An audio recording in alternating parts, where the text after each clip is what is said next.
And Henry, can you tell me a little bit about the type of clients that MotionTouch works with? Well, we predominantly work with small and medium-sized businesses and then innovator entrepreneurs. And what really excites us is actually working with the smaller clients where we can get much more hands-on, where decisions can be made much faster.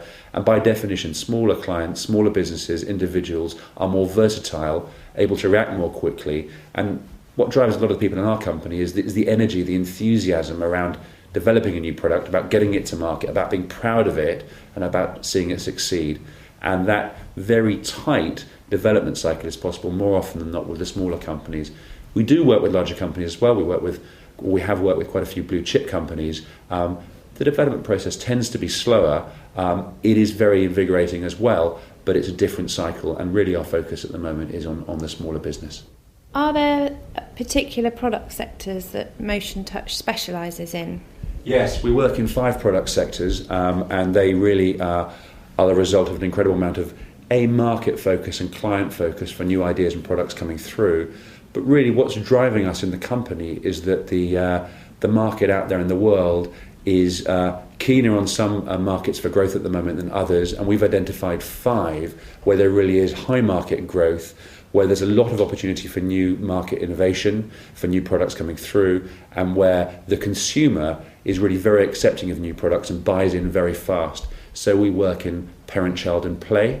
We work with a lot of parents. We work with a lot of teachers, educators. And as a company, we have a young staff who have ourselves children, a lot of young children. So we're naturally very interested in this market. We also work in health, beauty and lifestyle. This is a market where all the market analysis and research tells you that new products are driven by innovation.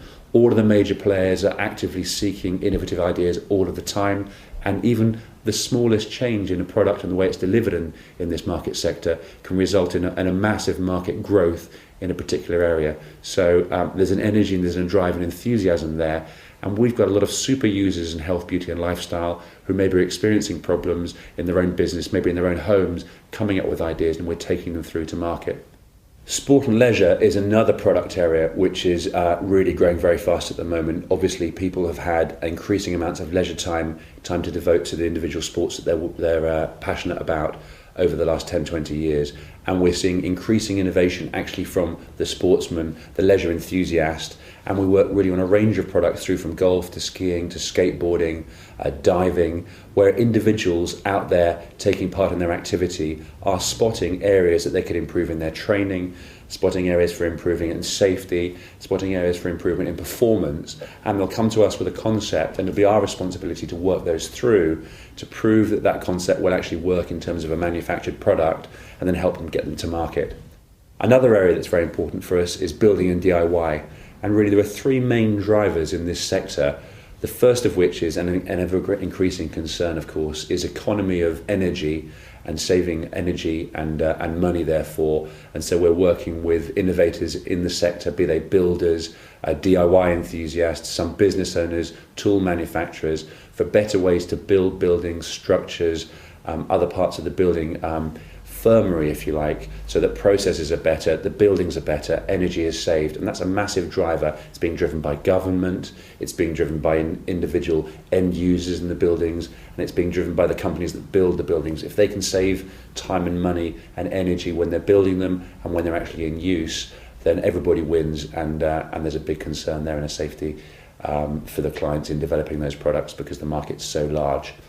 The next one for us in that area is health and safety. Health and safety is driving that market all of the time, where there are dangers and big dangers in building in DIY, and if we can improve processes and make people involved in the industry safer, then there's a lot of money to be spent in that area as well. Finally, saving man hours and time when you're actually building is very important, both for the home enthusiast who doesn't want to spend all of his weekend, or actually for companies themselves, and more vitally for companies themselves who are experiencing probably their largest cost across a building project is the labour, it's the man hours that it's taking. So processes that cut down on the man hours, cut down on the labour, save on the cost, vitally important, and those are the innovative areas that are coming through in building and DIY. The other sector we're working on is pets and hobbies, and this really is one that's driven out of passion for people, for their pets, for their enthusiasm for their pets. And amazingly enough, what we're seeing here for the pets and hobby sector is it's very much people who want to increase the happiness, the health, the style of life for pets. And in their hobbies area, again, they're investing in their own happiness and their own lifestyle.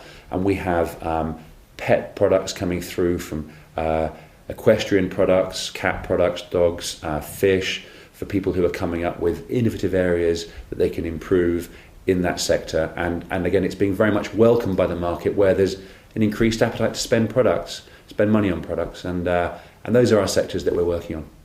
Can you tell me about the electronic technology sectors that MotionTouch works in, particularly, for example, mobile and wireless communications? Yes, this is a huge market at the moment. The whole world is being driven by a relentless drive to digital, and people are looking for handheld, and they're looking for portability, and they want to be able to connect, they want to be able to gather information, share information, receive information, access information on the move wherever they are. And what that's created for us is a huge explosion in products around the main devices in the market, around the mobile phones, around the GPS systems, around the wireless communications that's available. So we might be developing, for example, a wireless product that brings you extra benefit on the golf course, or a new jacket that does something for your mobile phone. Each of these niche markets actually is potentially huge. And if you can deliver some particular benefit around mobile and wireless, and you can deliver that in a cost-effective way, you've got worldwide markets that people are exploiting. It's an exciting area because energy conservation, battery technology, communications, styling, ergonomics, these are all big factors that come into it, and there are strengths within the company with the experience that we've built up over the last few years. And what about embedded systems? Can you tell me about some of the work you do in that sector?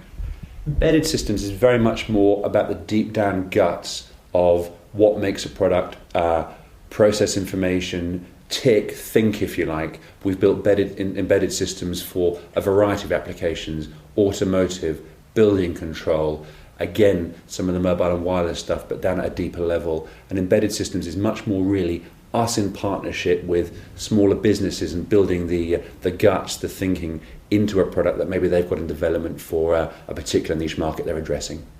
And finally, can you describe a bit of the work you're doing in the sensing and control systems area? Sensing and control, again, is an explosive area for growth, because what you've got now is you've got a previously unrivaled ability to observe the world, whether it be processing potatoes on a production line, whether it be fertilizing a field, whether it be observing the performance of your car, process that information and then turn it round into a meaningful output, whether it be reducing the petrol that's being fed back into the engine, altering the mix of the fertilizer live as you're actually dropping it on the field, changing the way that you're changing and selecting the potatoes on the production line. Sensing and control gives people an ability, gives businesses an ability to actually make decisions on the fly, automatically, improving performance, improving output, improving efficiency, which enables increased performance and increased business benefit. Sensing and control is going to be huge for the next 10 to 15 years.